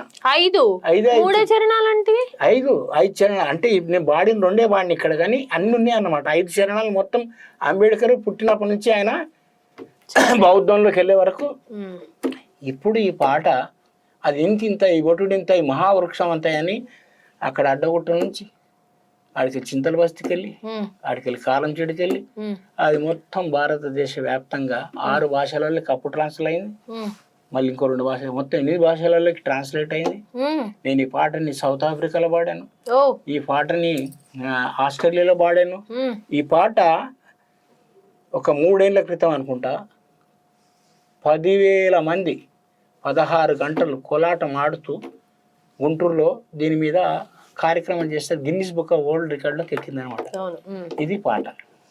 ఇంతకీ పాట, ఇన్ని రకాల పాటలు, ఈ పాటల ప్రయాణంలో పవన్ కళ్యాణ్ గారికి మీరు ఎట్లా పరిచయం అయ్యారు? అసలు మీ ఇద్దరి మధ్యలో సంబంధం ఎటువంటిది? అసలు ఆయనతో జర్నీ ఎలా సాగింది? అయితే నేను ఈ పాటలు పాడుతున్నటువంటి క్రమంలో అనేక సామాజిక ఉద్యమాలతో పాటు కొంచెం వామపక్ష భావజాల ఉద్యమాలన్నా కూడా, అంటే దళితుల విముక్తికి ఎవరెవరైతే స్నేహితులు ఉంటారో వాళ్ళ ఉద్యమాలకు అన్నింటి పోయి పాటలు పాడుతుంటాయి. ఈ క్రమంలో గద్దర్ యొక్క జననాట్య మండలికి ఒక 5 ఏళ్ళు నేను వాళ్ళకు గురువుగా, అంటే మాట పాట నేర్పించే గురువుగా జననాట్య మండలి పనిచేస్తున్న క్రమంలో మన డిప్యూటీ సీఎం పవన్ కళ్యాణ్ గారు నీ పాటను మెచ్చిరంటే అట్లా ఇట్లా కాదు, ఏదో పెద్ద గొప్ప విషయం ఏదో ఉండుంటది. మరి మా అందరికి కూడా ఒకసారి షేర్ చేయండి. అయితే ఇక్కడ ఇప్పుడు ఏలే లక్ష్మణ్ అని మన భారతదేశానికి సంబంధించిన గొప్ప చిత్రకారుడు. ఇప్పుడు మన తెలంగాణ గవర్నమెంట్ లోగోలు అన్ని వేసిండు. ఏది పోలీసు ఇల్లు వేసుకునే డ్రెస్ కుంటే లోగోలు, మన రాష్ట్రానికి ఉన్న చిన్న ఉంది కదా, ఏది కాకతీయ తోరణం మధ్యలో చార్మినార్ అది ఉంది కదా, అంతా వేసినటువంటి మహానుభావుడు, పెద్ద చిత్రకారుడు. ఆయన నా పాటలు కొన్ని నన్ను ఇష్టపడతాడు, ఆయన పాటలు కొన్ని రికార్డ్ చేసి పెట్టుకున్నాడు. ఆయన యొక్క గ్యాలరీ చిత్రాలు వేసి గ్యాలరీ చూస్తానికి అప్పుడప్పుడు పవన్ కళ్యాణ్ ఆయన దగ్గరికి వచ్చేటోడట. వచ్చినోడు అయితే ఈ ఖుషి సినిమా హిట్ అయిన తర్వాత ఆయనకి ఏంటంటే నేను ఒక సినిమా డైరెక్షన్ చేయాలని ఆయన అనుకున్నాడు.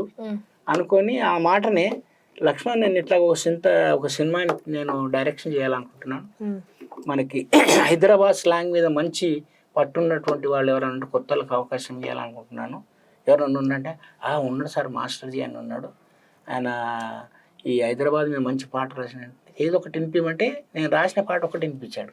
అదేం పాట అంటే చలో మియా చాదర్ గట్టు ఆయా తేరా అడ్డికి మెట్టు, చలో మియా చాదర్ గట్టు ఆయా తేరా అడ్డికి మెట్టు, ఇదే మన హైదరాబాదు జర చూడర చూడు నవాబుల గిరిజాగీరు జర చూడర చూడు, అరే చలో మియా చాదర్ గట్టు ఆయా తేరా అడ్డికి మెట్టు, ఇదే మన హైదరాబాదు జర చూడర చూడు నవాబుల గిరిజాగీరు.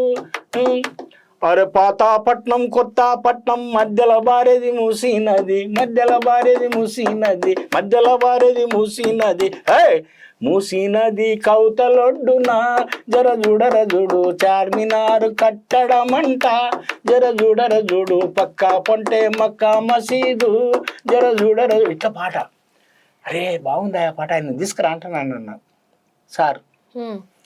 నాకు బాగా గుర్తు 2001 జూలై 17 2001 ఆయన దగ్గర తీసుకెళ్ళాడు లక్ష్మణ్. అయితే ఈయనకి అప్పటికే పుస్తకాలు చదివి అలవాటు, ఇప్పుడు కూడా పుస్తకాలు బాగా చదువుతాడు. నా మీద వచ్చిన ఒక థీసిస్ ఎంఫిల్ గ్రంథాన్ని ఆల్రెడీ చదివి ఉన్నాడట. వచ్చినాక రా మాస్టర్జీ అనేసి కూర్చోండట్టినానికి వాళ్ళ భార్య అప్పుడు రేణు ఇట్లాంటి పరిచయం చేసి నువ్వు కాఫీ తాగుతావు అటు రేజిస్తా తాగుతుంటా. ఆయన తెచ్చినాక మాస్టర్జీ ఇది ఒకసారి ఆ పాట పాడు ఆయన ఏమో అది పాడినాక ఇది కాదు ఇంకో ఆ పాట పాడు అంటుండు. ఆ పాట ఈయనకి ఎట్లా తెలుసు సార్ ఏ పాట సార్ అని, అదే నువ్వు సార తాగుటం మానురన్న పాట ఉంది అది పాడాను. ఈ పాటలు ఈయనకి ఎట్లా తెలుసు, నేను నీ పుస్తకం చదివిలే అన్నాడు. వామ్మో అనుకున్నాను అని ఆ సార తాగుట మాను రన్నో లేకుంటే సచ్చి ఊరుకుంటావు రన్నా, నువ్వు వీరు దాగుట మాను రన్నో లేకుంటే బాల్చి తన్నేస్తావు రన్నా, బ్రాందీ విస్కీ రమ్ము ఏ బ్రాండు దాగినా, బ్రాందీ విస్కీ రమ్ము ఏ బ్రాండు దాగినా, జబ్బు పడి నీ ఒళ్ళు గబ్బు గబ్బు అవుతాది, సార దాగుట మాను రన్ను లేకుంటే సచ్చి ఊరుకుంటావు రన్నా. ఈ పాట అయిపోయింది. ఈ పాట ఆ పాట పాడాడు. ఇక మనకు ఛాన్స్ రాదు, దళిత గీతాలు ఇందాక ఎందుకు ఇస్తారు నాకు అనుకున్న తర్వాత ఒకటి జోగినికి సంబంధించినటువంటి పాట, చాలా ఫేమస్ పాట. ఆ పాట పాడినప్పుడు నా చేయి ఇట్లా గట్టిగా పట్టుకొని మాస్టర్జీ ఇంత అద్భుతమైన టాలెంట్ నీ దగ్గర ఉంది కదా, ఎందుకు లో ప్రొఫైల్ మెయింటైన్ చేస్తున్నాను, బాగా అందరికి వచ్చి వినిపించచ్చు కదా నీ పాటలు, అందరి సంగతి నువ్వు నా సినిమాలకు రాయాలి ఆ పాటలు, నేను నీకు ఛాన్స్ ఇస్తానంటే ఇమ్మీడియట్లీ బ్రహ్మణ గోగులను పిలిపించాడు. పిలిపించి ఇక మనం ఒక సినిమా చేస్తున్నాము, దాంతో సన్నివేశం ఇది, ఒక పాట రాసి తీసుకురా అన్నాడు. సార్ తప్పకుండా రాస్తా సార్ అన్నాక తెల్లారే పాట రాసి తీసుకుని పోయినా. పాట రాసేసిన సార్. అదేంటంటే ఏది వినిపి అన్నాడు. అప్పుడు నారాజుగా కురమా అన్నయ్య నజీరు అన్నయ్య ముద్దుల కన్నయ్య, అరే మన రోజు మనకుంది మన్నయ్య, ఓయ్ నారాజుగా కురమా అన్నయ్య నజీరు అన్నయ్య ముద్దుల కన్నయ్య, అరే మన రోజు మనకుంది మన్నయ్య, అనుగాని చోట నువ్వు అధికుడన్న మాట అనవద్దునంటనన్న వేమన్న గారి మాట వినలేద నువ్వు బేట బంగారు పలుకు మాట, అరే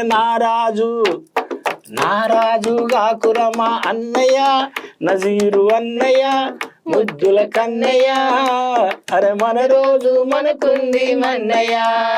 ఇట్లా 3 చరణాలు, దాంట్లో ఒక నడక.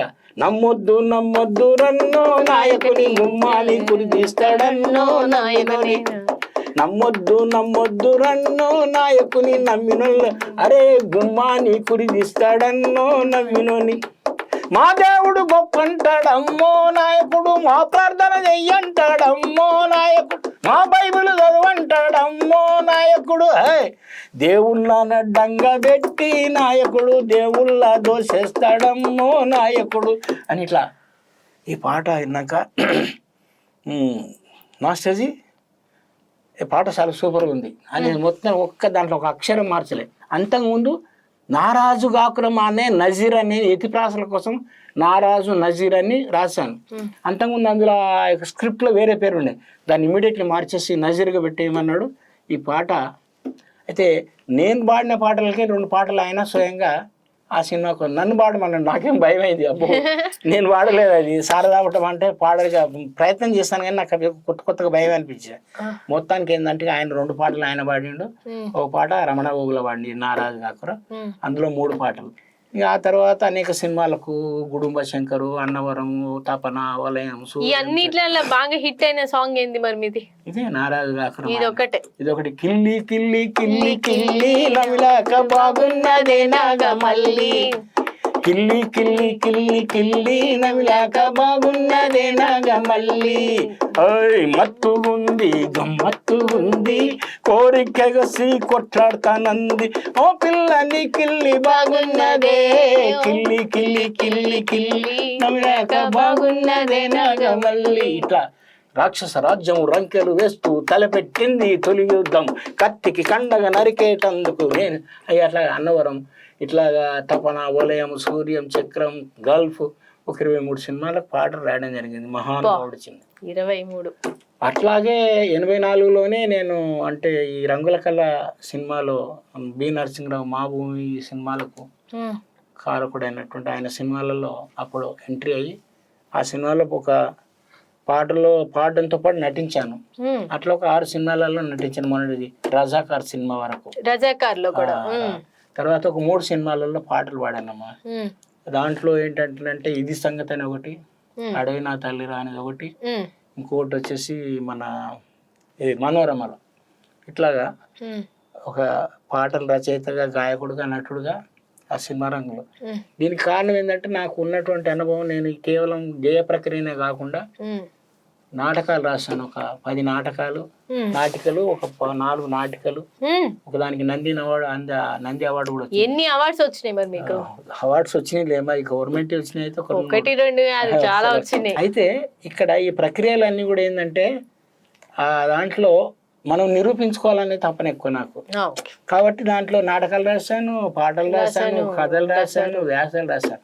ఇట్లా ముక్తకాలని ఒక కొత్త ప్రక్రియ ఉంటుంది. ముక్తకాలు ఎక్కువ మన పెద్ద బాగా చదువుకున్నటువంటి కవులు, గాయకులు రాస్తున్నటువంటి. అదే ఉదాహరణకి ఏంటంటే పెదవి పైన నవ్వు, పంటిలోన విషయం, ఎదుట నొక్క మాట, వెనక నుండి తోట, ఇది రాజకీయం ఈ సృష్టిలో అని మకుటాలన్నమాట.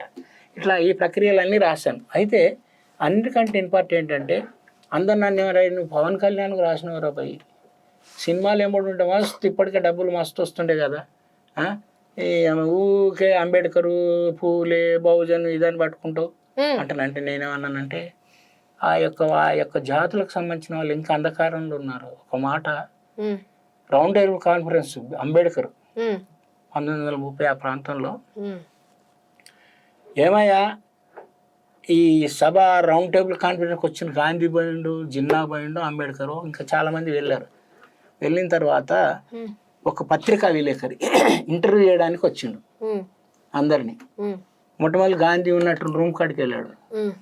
ఇప్పుడు రావడానికి వీళ్ళని సార్ పడుకున్నాడు అని చెప్పి వాళ్ళ పిఏ. అట్నే జిన్నా పాకిస్తాన్, ప్రత్యేక పాకిస్తాన్ కావాలని కోరుతున్నాను నేను. ఆయన అవి నై హోతా భై, హోతో సోనే కే టైం పే అవి నై హోనా. అప్పుడు రాత్రి 12 అయిపోయింది. కానీ ఎప్పుడైతే బాబాసాహెబ్ అంబేద్కర్ దగ్గరికి వెళ్ళాడు, ఆయన ఏదో రాసుకుంటూ కూర్చున్నాడు. అదేం సార్ మీ గాంధీ పడుకున్నాడు, జిన్నా పడుకున్నాడు, మీరు ఇంకా మేలుకున్నారు, ఏం చేస్తున్నారని అడిగారు.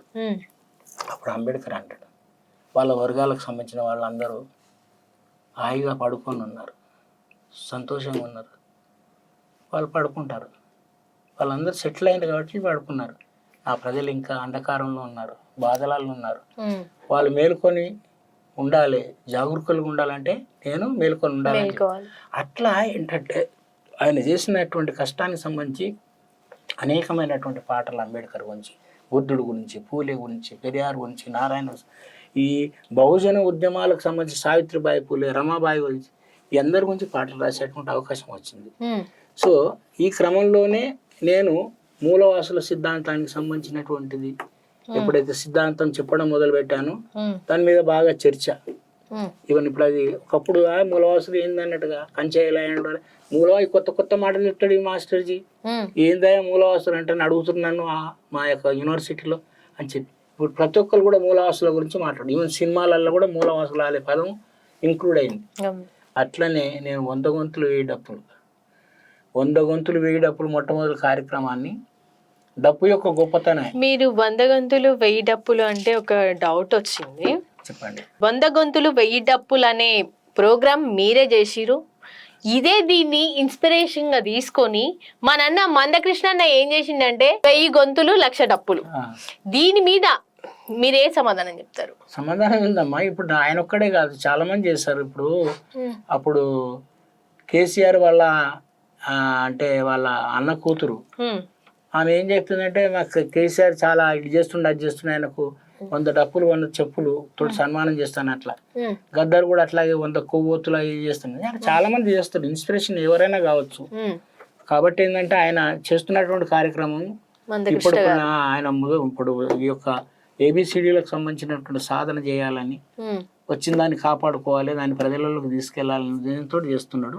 మంచి కార్యక్రమం అది. రేలారే రేలా ప్రోగ్రామ్ స్టార్ట్ చేసింది ఆ సృష్టికర్తనే మీరు.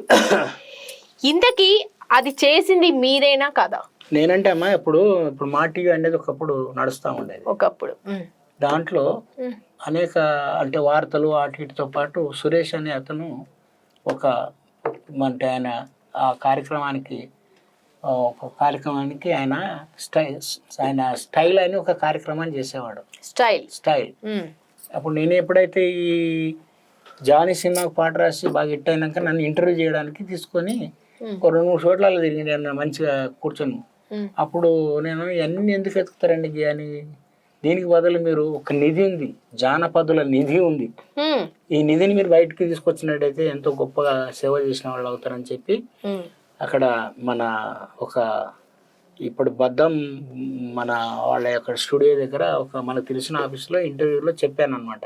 పాటలు ఎట్లా ఉంటాయి, ఏం కదా జానపదాలు, ఆ కార్యక్రమం నువ్వు తీసుకొని నీకు మంచి పేరు వస్తుందని చెప్పి అది మనసులో పెట్టుకొని మనోడు ఒక ప్రోగ్రామ్ వాళ్ళకు ఏర్పాటు చేసి అజెండా తయారు చేసి వాళ్ళు ఓకే చేసినాం మా టీవీ వాళ్ళు. అప్పుడు నన్నే దానికి జడ్జిగా పెట్టి మొత్తం ఆంధ్ర రాష్ట్రంలో అందరిని సెలెక్ట్ చేయడానికి తీసుకెళ్ళాడు. నేను ఇక్కడ తెలంగాణ, ఆంధ్ర, రాయలసీమలలో పాటల వాటిల్లో అందరినీ కూడా రకరకాల పాటల వాటిలో సెలెక్ట్ చేశాను. చేసినప్పుడు దానికి రేలా రే రే అని పేరు పెట్టి దాన్ని ఫస్ట్ లాంచ్ చేసినాం. అట్లా నేను ఒక 3 కార్యక్రమాలకు నేను అప్పుడు గవర్నమెంట్ ఎంప్లాయీ కాబట్టి ఎక్కువ పోవడానికి లేదు. అట్లా దానికి లాంచ్ చేసి దాన్ని ఫస్ట్ కార్యక్రమం చేసిన. ఆ తర్వాత దాన్ని ఆధారం చేసుకొని మా ఊరి పాట లేకుంటే ఇట్లా అనేక పాటలు వచ్చాయి. తెలంగాణ పాటలు, తెలంగాణ చాలా పెట్టారు. మీరే సృష్టికర్త అని నాకు తెలిసింది, అందుకని అది నిజంగా మీరేనా కాదా అని కూడా మళ్ళీ డౌట్ వచ్చింది నాకు. తెలంగాణ పాట స్టార్ట్ చేసింది, ఫోక్ సాంగ్ స్టార్ట్ చేసింది మీరు కాబట్టి మీరే అని నాకు అర్థమైపోయింది. మరి అమిత్ షా బీజేపీ దళితులను ఉద్దేశించి వీళ్ళు నాయకులందరూ పార్లమెంట్ లో జై భీమ్, దేవతలను తలుచుకుంటే పుణ్యమాన్న వస్తుంది, జై భీమ్ అంటే ఏమొస్తుంది అంటున్నాడు. మరి దీని మీద నీ సమాధానం ఏంటి? రమా, ఎవరికైనా దేవుడు అనేవాళ్ళు రక్షణ కల్పించి వాళ్ళ జీవితాలు బాగా చేసిన వాళ్ళు ఎవరినే దేవుడు. దళితులు ఈ దేశం మూలవాసులైన SC ST BCలకు అందరు కూడా తమ రక్షకుడుగా ఈరోజు బాబాసాహెబ్ అంబేద్కరే ఒకడు మిగిలిండు. వాళ్ళందరూ జై భీమ్ అంటారు. ఒకప్పుడు దళితులు కేవలం దళితులు SCలు STలే అనేటోళ్ళు. ఇప్పుడు BCలు సైతం కూడా, ముస్లింలు సైతం కూడా, ముస్లింల పేరు మా దగ్గర మా సోదరుడు ఒక అతను దళిత్ సలీం అనే పెట్టుకున్నాడు. అట్లా ముస్లింలు ఈరోజు బాబాసాహెబ్ అంబేద్కర్ జై భీమ్ అంటారు. అది ఏమైపోయిందంటే ఈ జై భీమ్ అనేది జై శ్రీరామ్కు ఎక్కడ డామినేట్ అయిపోతుంది అనే ఉద్దేశంతో కనుక ఆయన ఏమంటే ఏందా మీరు ఊకే జై భీమ్ దేవుడు పుణ్యమన్న వస్తుంది. మాకు దేవుడు మాత్రం బాబాసాహెబ్ అంబేద్కర్, అందుకోసం మేము ఆయన్నే తలుసుకుంటాము. ఎందుకంటే బాబాసాహెబ్ అంబేద్కర్ వాళ్ళకి అవసరం వచ్చినప్పుడు బాబాసాహెబ్ పుణ్యం వల్లనే ఈ దేశం ఇంత గొప్పగా మనగలుగుతుంది. ఈ రాజ్యాంగం ఇంత బ్రహ్మాండంగా నడిపిస్తుంది, ఈ దేశానికి బాబాసాహెబ్ నిజమైనటువంటి దార్శనికుడు అంటారు. కానీ వాళ్ళకు ఏదైనా నష్టం కలిగించే పరిస్థితి అంబేద్కర్ వచ్చిందనుకో, అంతా అంబేద్కర్ చేసిండు. అందుకే నేనేం రాశానంటే బాబాసాహెబ్ గురించి, భారత రాజ్యాంగం ఎంత గొప్పదో ఒక పాటలో చెప్పాను. బహుజన జాతుల నేత మా భారత భాగ్య విధాత, బహుజన జాతుల నేత మా భారత భాగ్య విధాత, అంబేడ్కర్ నీ చరిత మా జాతికి దక్కిన ఘనత, అంబేడ్కర్ నీ చరిత మా జాతికి దక్కిన ఘనత. భీమందాం జై భీమందాం, భీమందాం జై భీమందాం, భీమందాం జై భీమందాం, భీమందాం జై భీమందాం. నువ్వు రాసిన రాజ్యాంగం భారత్కు బహుమానం, నీ వల్లే గణతంత్రం మనగలిగెను ఈ మాత్రం. వేలాది కులాలని, వందల్లో భాషలని, పదులల్లో మతాలని, అన్నింటిని ఒక గుచ్చంగా ఇచ్చింది నీ రాజ్యాంగం. భీమందా జై భీమందా, భీమందా జై భీమందా, భీమందా జై భీమందా, భీమందా జై భీమందా అని ఇట్లాగా ఆ బాబాసాహెబ్ యొక్క, బాబాసాహెబ్ అంబేద్కర్ ఒక్కడే కాదమ్మా, ఒక పూలే, ఒక సావిత్రిబాయి పూలే, ఒక రమాదేవి, ఒక బుద్ధుడు, ఒక బసవేశ్వరుడు, ఈ మహానుభావులందరూ సమాజానికి, సమాజంలో ఉన్న మనుషులందరూ మనుషులే, వీళ్ళకు మనిషి రూపంలో వీళ్ళని కాపాడుకోవాలని చెప్పినటువంటి మహానుభావులు. సంకుచిత భావంతో మీరు తక్కువలు, మేము ఎక్కువలు, మీరు నల్లగా ఉంటారు, మేము తెల్లగా ఉంటాం, ఇట్లా అని చెప్పినటువంటి వాళ్ళందరూ నీచులు. కాబట్టి అట్లా బాబాసాహెబ్ మాకు దేవుడు. అందుకే ఇది సంగతి. ఇంతకీ మూలవాసుల సిద్ధాంతం కర్తగా మంచి పేరు తెచ్చుకున్నారు మీరు. మరి అసలు ఈ సిద్ధాంతం అంటే ఏంటి? అమ్మా, ఇప్పుడు ఈ స్టూడియో సార్ పెట్టాడు, మురళీమోహన్ సార్ పెట్టాడు.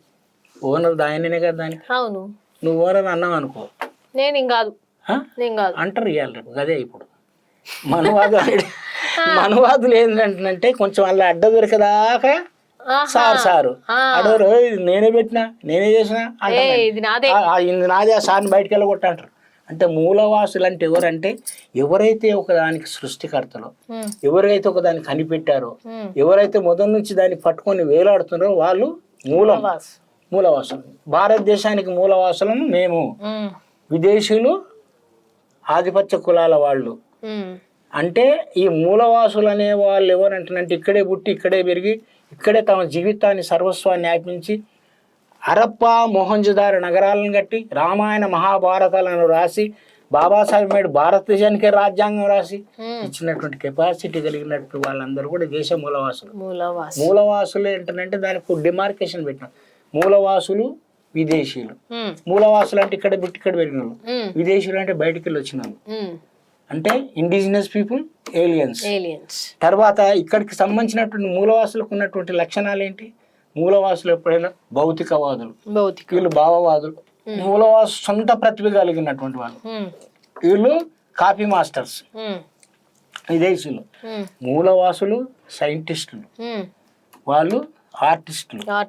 ఇట్లాగా మనం ఒక డిమార్కేషన్ చెప్పి ఈ లక్షణాలు అన్ని పెట్టి జనాన్ని చైతన్యం చేస్తున్న మూలవాసుల సిద్ధాంతంతో.